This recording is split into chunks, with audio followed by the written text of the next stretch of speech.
Question number 4 question में दिया है ABC is a triangle in which altitudes BE and CF to sides AC and AB are equal show that. Question में हमें एक triangle दिया गया है ए बी सी और इस ट्राइंगल में दो एल्टीट्यूड हैं बीई और सीएफ। ये वाला एल्टीट्यूड बीई जो एसी वाली साइड पर है और ये वाला एल्टीट्यूड सीएफ जो एबी वाली साइड पर है। ये दोनों एक दूसरे के इक्वल हैं। हमें इस क्वेश्चन में दो चीजों को करना है शो। फर्स्ट पार्ट को पहले सोल्व करेंगे। फर्स्ट पार्ट का सॉल्यूशन स्टार्ट होता है यहां से। फर्स्ट वाले पार्ट में हमें ट्राइंगल ए बी ई और ट्राइंगल ए सी एफ इन दोनों ट्राइंगल्स को करना है कॉन्ग्रुएंट। ये है ट्राइंगल ए बी ई, इस वाले ट्राइंगल को ए सी एफ इस वाले ट्राइंगल के करना है कॉन्ग्रुएंट। इन्हीं दोनों ट्राइंगल्स के बारे में लिखेंगे यहां पर, in triangle A B E and triangle A C F. इन दोनों ट्राइंगल्स को कॉन्ग्रुएंट करने के लिए सबसे पहला पॉइंट क्या होगा हमारा? सबसे पहला पॉइंट देखो यहाँ पर फिगर में, यहाँ पर एंगल ए।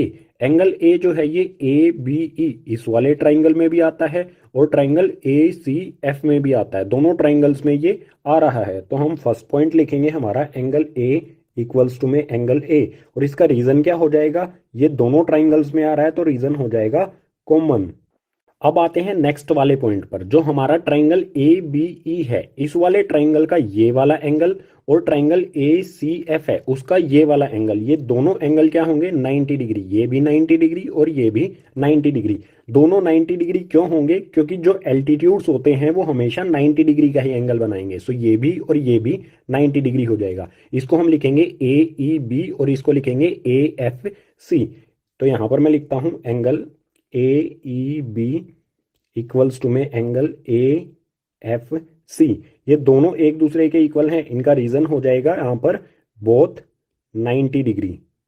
दो पॉइंट तो हमें यहाँ पर सिंपली मिल गए। अब थर्ड पॉइंट क्या होगा? जो एल्टीट्यूड बीई और सीएफ हैं ये एक दूसरे के क्या हैं? इक्वल हैं।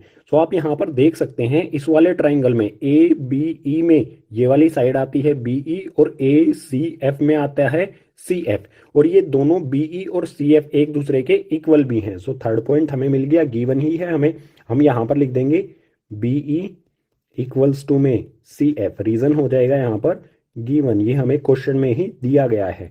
हमें यहाँ पर मिल जाते हैं 1 2 3 पॉइंट। इसी के साथ जो हमारे ऊपर वाले ये ट्राइंगल हैं ए बी ई और ए सी एफ ये हो जाते हैं एक दूसरे के कॉन्ग्रुएंट। यहाँ पर लिखेंगे triangle A B E, congruency का साइन लगाएंगे, and triangle A C F.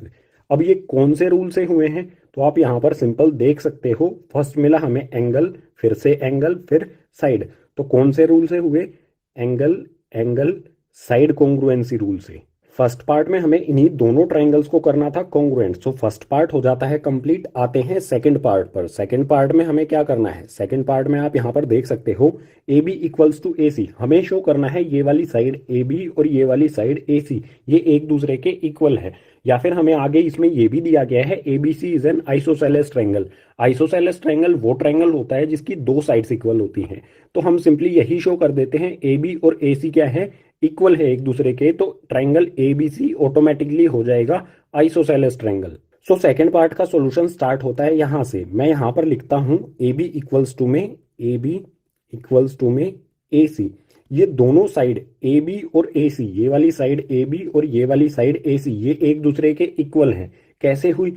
आप यहां पर देख सकते हो ए बी ई इस वाले ट्राइंगल में आ रही है ए बी साइड और ए सी एफ इस वाले ट्राइंगल में आ रही है ए सी साइड।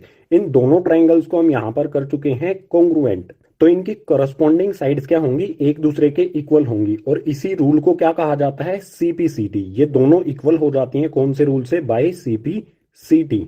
ये ट्राइंगल की दोनों साइड ए बी और ए सी हो गई एक दूसरे के इक्वल। हमें यही शो करना था। अब यहाँ पर एक लाइन और लिख देंगे